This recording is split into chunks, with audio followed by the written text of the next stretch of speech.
I partner with some local groups here, the IAMCP chapter here in the DC area, as well as the BCPA or Black Channel Partner Alliance as well, doing workshops with those groups just to teach partners more and more about AvePoint and how our solutions helped folks M365 data governance and compliance journeys.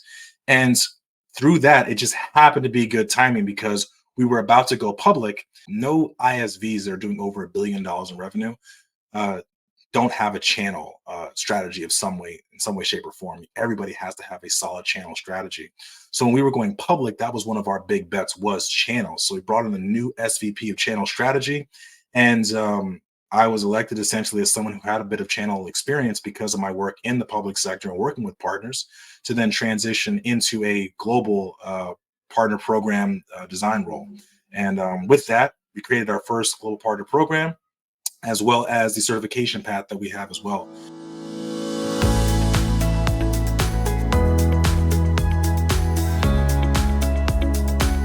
Hello and welcome to another episode of CSA's Collab Space.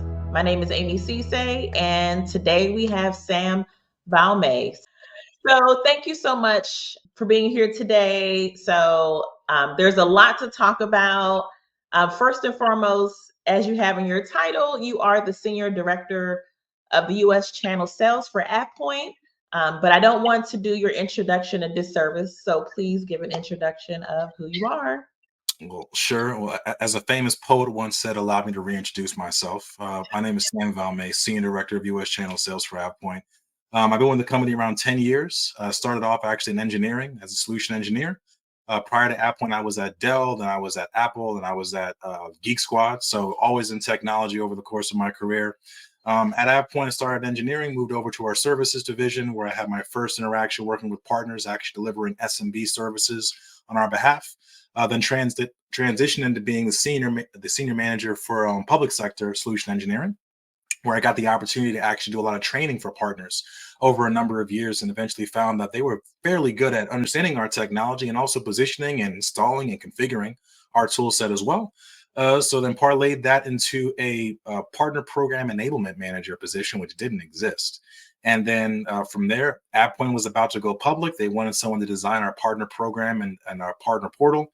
Took over being one of the leads on that project, and did that for a couple of years. And now I'm the director of the U.S. channel sales, so really running all of our partner sales, primarily focused on the MSP persona in the region as well. So it's been a fantastic journey so far. Excellent. So didn't even know all that background at all. Yeah, so that was pretty good. So you transitioned from the engineering aspect to the sales aspect. So what triggered the shift for you? The trigger really came naturally out of curiosity. As I mentioned, when I was the engineering manager for public sector, being in Northern Virginia, so I'm in Loudoun County in the DMV area, being in this area, the Beltway, there's a lot of partnership because sell the federal government, by law, you have to essentially work with partners, at least through distribution with your GSA schedules. Then at procuring contracts, you have various types of bids that you can actually go after, whether you're a prime or a secondary. So it's very natural to have to partner with folks. So in engineering, we were responsible for making sure that our tool set met the needs of the customer, but also making sure that if we had a gap, we could find a partner to fulfill those needs as well. So we had a lot of partners that we were kind of having on the back end with training them up on our technology. That way, if an opportunity came up, they could begin working with us. So the natural question became, well, if we just have these folks with knowledge of our tool set, can we actually have them help source business as well? And the answer was overwhelmingly yes. Back then, we didn't have a structured global program like we do today. So it was very opportunistic as how we set up a lot of these partnerships. So what I wanted to do was step into that role to help normalize the experience with a partner that wanted to work with our public sector ecosystem. So the first versions of a certification program we wanted to roll out, doing workshops. I partner with some local groups here, the IAMCP chapter here in the DC area, as well as the BCPA or Black Channel Partner Alliance as well, doing workshops with those groups just to teach partners more and more about AvePoint and how our solutions helped folks M365 data governance and compliance journeys. And through that, it just happened to be good timing because we were about to go public. And it was funny, I was doing a podcast earlier, and if you look at the numbers, no no ISVs that are doing over $1 billion in revenue don't have a channel strategy of some way, in some way, shape, or form. Everybody has to have a solid channel strategy.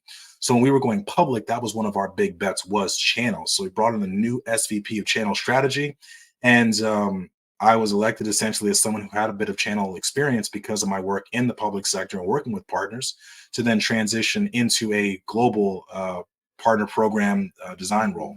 And with that, we created our first global partner program, as well as the certification path that we have as well, and that we're iterating on today. So the engineering thing really was the beginning of it, but really it was also, I would really attribute it to the public sector experience too, that had that natural connection to working with partners. Okay, you said a lot, right? Mm-hmm. That was awesome because I love the idea of helping the partner. So the one focus area you mentioned that you just kind of breezed right through, which was, the federal government contractors, right? And Mm-hmm. then being on the GSA schedule, and they have access to these opportunities. And I love the fact that you're saying, well, if there's an opportunity out there, we're going to help you to get that work, because of course that translates into sales back to AvePoint.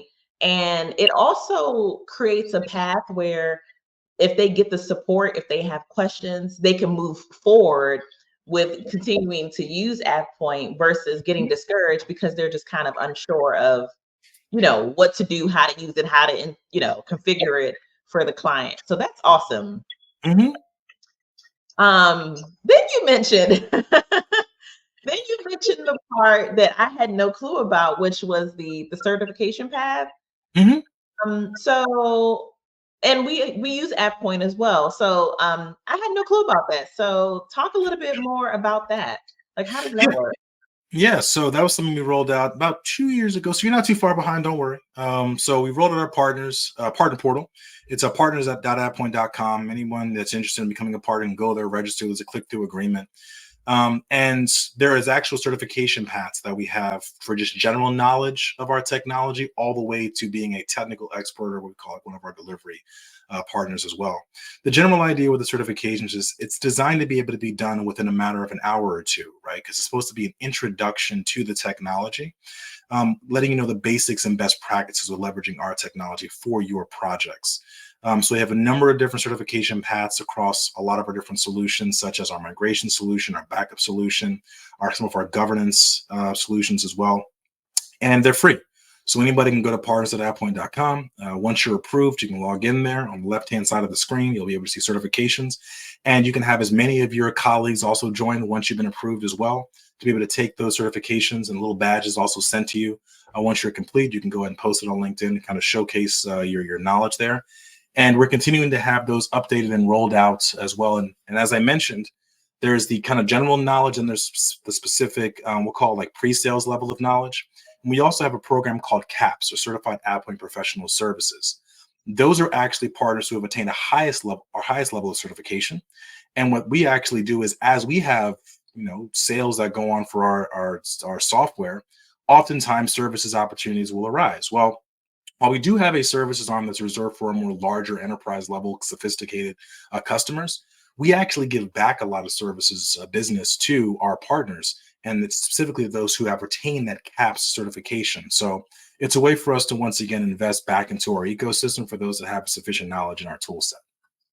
Yeah, I was going to ask that, right? I was going to ask, was it just certification for the individual or certification for the company as a whole? And was definitely going to ask, was there sort of like, a preference that is given to specific partners that go through the certification program as it relates to more of that partnership role of, you know, uh, it could be, I guess I'll clarify, right? It could be that maybe AvePoint, let's just say that the AvePoint has an opportunity with the client, and there's some offerings that maybe, or some capabilities that AvePoint doesn't have, and they can partner up with that partner company. Or if partner, or if AvePoint doesn't want to, take the work, then they could just hand over the work to a partner. Is that Yep. how that works? Yeah, so we have two different tiers of that CAPS program. The first is called Essentials. So for many of our customers that just want to roll out the tool or just get started, we have what's called a Quick Start program. And it's a service that we developed, in-house. And there's a set SOW, set list of deliverables, and essentially we just give that to our partners with a 90% profit share, right? So we charge let's say the customer $2,000, throwing out a number. You'd be able to keep $1,800 of that, right? And do the actual service. And typically those take between 10 and 12 hours to actually go through, right? So it's pretty simple stuff. But then we have all the way up to the advanced tier of services that we have. That's really where we're going to be doing services with a partner. And it might be that, it's a complete rollout or a deployment of a new tenant for M365, or it might be a specific migration type, like an AD migration from on-prem to the cloud. Where we just want to give that entire bit of work to the partner and have them run that project through and through. And that would be more of an experience where you would end up really just getting more of a referral motion from AvePoint and contracting with the customer, or we could be a pass-through on our paper as well. That way you don't have to necessarily be set up as a new vendor for the end customer. So there's really a spectrum with how we like to work with folks, but it's really just, like I said at the beginning, a natural evolution on working like in a public sector space where everything is partner-centric to now in the commercial space as well. There's a lot of opportunity to partner with folks, especially from a services perspective. You're absolutely right. And we live in the government space as well. So we definitely do a lot of teaming agreements, lots of partnerships. So as it relates to just people understanding what products you have. So I feel like AvePoint is known for the migration tool, right? So back in the day, it was DocAv, right? And so, but it's morphed into all these additional products now. So you just kind of breezed through and said, "Oh, governance." So yeah, talk a little bit more about the products, if you don't mind. Well, for anybody listening that knows about DocAv, I always tell folks DocAv paid for my wedding. So I appreciate it from the bottom of my heart. That's one of the best tools I ever had the opportunity to work on, especially when I was an engineer. So yeah, what we have now though is it's called the Confidence Platform. So really, it goes across a number of different facets, but at the end of the day, our core is about M365 data management, right? So whether it comes to migrating that content from disparate workloads like Google Drive, like Box, on-prem SharePoint environments into M365 or tenant-to-tenant migrations, and then making sure that once the data is set there, that it's being managed correctly. So that could be, of course, making sure that as you have content entering the environment, let's say it's secure PII, PHI type of content, that it's labeled correctly in safe locations that are labeled as confidential. So we have ways of actually monitoring that the content itself is moving in the correct locations, and then also doing alerts and remediation in the event that it's moved to unsafe locations. And then also it's the protection piece, so doing things like backup and recovery with our solutions as well. So that's all really how we help partners manage their customers' data. Now, specifically also for the MSP persona, it's great to be able to have that tenant for your customer, but we also have a higher level solution called Elements too. And what that allows you to do is allows you to actually, as an MSP, upload your different customers into the tool set, and you can actually see what workloads from AvePoint they have installed inside of their environments, and administrate, see some of their license capabilities, but also some alerts as well. So just being able to see things from a 30,000 foot view. And those are our core solutions. We also do a bit as well on analytics, so making sure that folks are actually leveraging and using their investments in M365 with our tyGraph tools. And we also have a solution platform called Curricula and AvePoint's, where we can actually do training for partners and customers too, where you can actually put training directly into the team's environment to kind of encourage that adoption of the M365 content and platform as well. So once again, it's really all about that data story when it comes to your customers' content, and also helping them to adopt the M365 investments. I love it. That sounds good, because there are some gaps as it relates to managing that data in 365. So it sounds like you all are filling in those gaps and helping partners along the way. Anything else you want to share about AvePoint?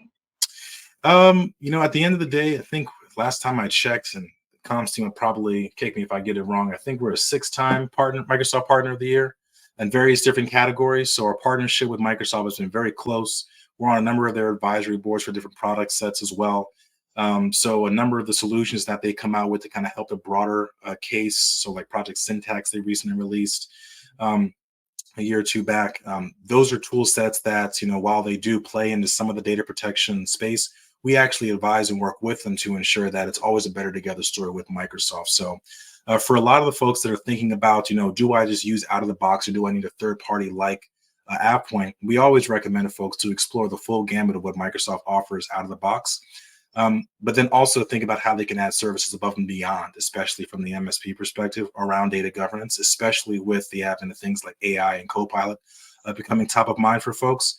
Because at the end of the day, whether it's SharePoint Search, whether it's Delve, whether it's Copilot, your customer's data is still number one in making sure that it is secure, that it's in the central location, and that it's protected appropriately. And that's really where our story shines. So, yeah, that's really the biggest takeaway from AvePoint when it comes to customer data, collaboration, content.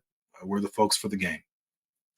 Awesome. And how does a partner sign up to become an AvePoint partner? So partners at AvePoint.com is probably the easiest way to start. That submits an application. We do also on our website, you can go to sales at AvePoint.com and email us there. That's going to get routed over to my team too. And really all we're looking for is just when you sign up, making sure that the country obviously says the United States, that'll get over to my team. But we're also a global organization too.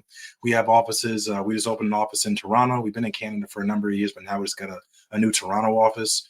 We're also in Latin America. We have offices in the UK, in Germany, and France. We have offices in Singapore, the Philippines, and Vietnam, right? So a number of different global offices as well. So really, if you reach out to us, as long as we know the country, we're probably going to be able to serve you. Excellent. Yeah. Thanks for that information. That was really, really helpful. You are also working on a program that you told me a little bit about. So I would love for you to talk about the program that you're working on. Yeah, so it's really a update to our MSP specific program that we're going to be rolling out here in the next couple of months. So this is just a bit of a preview for it. Really, it's making sure that our incentives are going to be specific to the MSP persona with different, especially marketing capabilities that we're going to be offering out to our partners, and also making sure that from an enablement perspective, the MSP persona is so core to our channel strategy that we want to make sure that everything from assets that we have in our partner portal to the enablement that we have in our partner portal to the marketing capabilities that we have to kind of go through and helping our partners are all specific to MSPs. What we're also looking to do is continue to expand our MSP support for our team as well. So traditionally, as with many organizations, once you hit if you're below a certain tier of like revenue, it's difficult to get in contact with somebody. But what we've recently rolled out this year is actually what we call as our authorized partner management program. So what's really great about this is that partners of any size, right? A lot of the times if you think about, becoming a Microsoft partner is going to be so difficult. Am I going to get in contact with anybody? Is anybody going to speak to me? That's not our philosophy when it comes to partnerships. So any partner that wants to work with us, regardless of the size, if you're a one-person shop, if you're a 10-person shop, it doesn't matter how much you do. We actually have a team dedicated to servicing all of our partners, dedicated assets in the partner portal. We call them campaign in the boxes that have all the battle cards, solutions that you're going to be looking for as far as solution overviews and brochure sheets are available to you. We have a monthly newsletter out to those partners as well. We have a dedicated email distro, and we're guaranteeing a 48-hour response time to all questions that go into that distro. And we also have a dedicated enablement session. So we have office hours bi-monthly, and we're looking to even expand this out. So it's dedicated time. Right now, we're starting with our migration tool that's there. And we're also going to be moving forward to our PI and backup solutions as well. So that way you always have an opportunity to actually hear from one of our engineers. And recently, about 2 months ago, funny enough, today, we also rolled out our channel all hands too. So traditionally, to hear about the new products, you have to wait until we have a new software release, which happens bi-monthly. Now with our channel all hands, any partner in the partner program can actually attend in about a week to 2 weeks out, actually get roadmap information for about the next 3 to 6 months on where our technology is going to go. And that's not gated to a certain tier of partner. It's available to all partners as well. So this authorized partner management is something that we just rolled out this year. We're extremely excited about it. And once again, the big thing is making sure that our partnerships are equitable across all size, across all levels, across all experience of our partnerships to make sure that you as partners always have someone to work with. That's really good to hear. Very impressive. Yeah, appreciate it. So that is really good to hear. So that is, of course, the channel side of things. I would love to hear about the DEI program that you're working on. Yep. So that's something else that we've been doing. So I also serve as the president of Black AvePoint Excellence, and that is a group that got founded in 2020. So we've been doing it over 4 years now. And we had and it also happened to be the following year, Juneteenth became a federal holiday. So we had this idea a couple of years ago to do a cookout, right?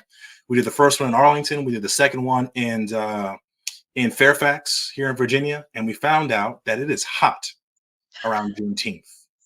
So last year we had this idea to actually bring it inside, make it more of a formal, more of a gala. And part of that, we also wanted to make it a charity benefit. So what was cool about that is that we were able to find this group called the African Diaspora College Access Program. And what they do is they actually help students, initially was from Eastern Africa, now it's from the entire continent, actually who maybe first generation may have had to learn the language, get into some of the top schools around the country. So Harvard, Yale, Brown, Cornell. And what we did was we actually partnered with our partners here in the channel and actually hosted a gala to be able to raise money and funds for these students, and also had the opportunity to have them come into the gala as well and speak to the various members too. So the first year that we did it, we were able to raise around $7,000 for the students. And we also we had 2 partners that worked with us. This past year, we were able to raise over $12,000, and we had 65 attendees and 6 different partners working with us as well. And over 10 students were able to come in and speak, and we did that over in Tyson's Galleria too. So it's a program that we're looking to expand out. We had around 45 the first year that we did it as a gala, 65 this year. We're hoping to get close to 100 next year. And we really want to increase the number of proceeds that we have going to these students as well, because at the end of the day, one of the principal missions of Black AvePoint Excellence is to help impact our communities and help and see the number of Black leaders that we have in the next generation. And these students are really at the core of folks at the forefront, going to some of the most premier schools in the country and getting some of the best education in the country as well. So it's an idea for us to be able to give back. And we love to see more and more partners participate with us. So if you have any questions, you definitely get in contact with me, and I'd love to be able to expand that program even further going the next year. Awesome. So how are you picking the students that participate in this program? So what's nice about that is the African Diaspora College Access Program is run by this fantastic man by the name of Matthias. And it's his nonprofit. So he really takes care of the recruitment of the students, right? They get assigned mentors. So it's really an application process that they run and manage. We are just fortunate enough to be one of their beneficiaries. That is a 501c3 that's been going on probably close to 10 years now, probably just shy about 10 years. So that's Matthias's program, and they really just do applications to really help students that are really in need get into that program. That's really awesome. So you'll have to provide me the link to the nonprofit or the program so that I can share that information out. Have you noticed any the positive impacts that have come out of this program, or just what was your experience like interacting with the students? I think some of the things that we take for granted as working professionals, like what is LinkedIn for, or what does it take to actually have a successful first year of college, or your first job? What should expectations be for an entry-level position? What's really cool about this is that it's not just you donate money and kind of disappear. You actually get to sit and have a conversation with the students that you're working with. So we set it up so that all the students are actually at different tables throughout the evening. And one of the biggest points of impact I see is the students actually being appreciative of actually building out a network initially, right? So everyone they talk to, they connected with them on LinkedIn, they get referrals. And then also some of the folks that are partners actually become mentors for the students as well. So they actually helping them with the college application process going into the next year and being a reference or point of contact with them as they have graduated. So the big takeaway for me is really helping folks get that leg up in building out their professional networks, and also having a point of contact to ask the questions on how do I get started as a young professional in this tech world, which For me, being in technology, if it was not for a career day that I did, because was I was raised in a place called Fauquier County. It's just past Northern Virginia. And yes, I did say that right. That's the way you pronounce it. You did. And if it wasn't for a career day that I got to visit, ironically enough, an MSP in Warrenton, I don't think I would have had such a connection to the technology. So having that network to be able to expand someone's mind at such a young age, you have no idea what that's going to do for their future. But I know how it affected me, and the opportunity to give that back to someone else is all we can ask for. That's very true. So sign me up. Yeah, there we go. See you next year. Yeah, I'm all for giving back to the community. If there's any way that I can impact someone in a positive way, get into the tech space or becoming a business owner, I am all for it. And just I've also done previous types of roles, mentorship, and just sometimes it's virtual, sometimes it's in person. And it sounds like with yours, it's you meet, I guess, one time in person around the Juneteenth time frame. Yeah, so you get to meet the kids and Juneteenth. Now, if you choose to become a mentor, so the Juneteenth event is really just a fundraising activity, right? You get to see the kids that are graduating, that are being committed to different schools, and that's great. But if you want to become a mentor, then you actually get assigned a student going into the next year, and it's all virtual. You can meet in person if it works on calendars, but it's all virtual to be able to work. And really, what you're doing is you're helping review college essays, helping to schedule tours and visits for different schools, helping to kind of talk through what their initial the subject they want to go in and study might be based on their interest, and helping guide them from that perspective, giving them an idea of, based on what you're interested on, what are some potential jobs that you can be looking at after you graduate as well, to help dial in their interests. So really, that's the big opportunity if you really wanted to make a difference, is becoming a mentor for the ADC and really helping guiding an individual student. That is so important, because I remember being in college and just being completely lost and trying to figure out what to do, and like you said, what to major in. But for me, I remember looking online at I think it was the Bureau of Labor Statistics, or BLS, something or another. And I remember seeing how much I was going to potentially make, right, to determine what I was going to major in, because I didn't want to waste my time in college just picking something random and it wasn't going to be fruitful. So that's a strategy that actually worked for me. But I think that otherwise, it's like, well, how do you really know what's going to be a good segue for you out of college, or just in college, to figure out what your major is going to be? But then also, what helped me out with figuring out, okay, computer science is the major that I actually want to select as an undergrad, was me getting an internship. And I think that kind of helped to just solidify, okay, this is the path that I want to go down. So I really like that a lot. Just bouncing ideas and off of someone else. And then also, because I'm in tech, I'm going to be talking about the things that I do with the Microsoft space, right? Because I just feel like the Microsoft space has been around for so many decades now. And so many enterprise agencies are using it. It's not going anywhere. So that's a perfect way to, kind of stick to a lane if you needed to, in order to figure out what direction to go in. Yeah, and I think a lot of it comes with seeing yourself and having people to aspire to be. Especially being an African American, it's sometimes challenging to see yourself in others if you don't have a good example growing up. So that's also part of what we do in Bay. We have an annual internship that we do. Typically, it's for a full summer. This for a college student. This year, I actually did it with a high school student for 2 weeks, and it's really a matter of introducing folks to all facets of a business. Because when you think of success in IT, you think of like Elon Musk, Steve Jobs, right? You think of these crazy one-off examples that are like a fraction of a fraction of a fraction of a fraction of success. And oh, by the way, they don't look like you and they don't have the same background as you. So why even try?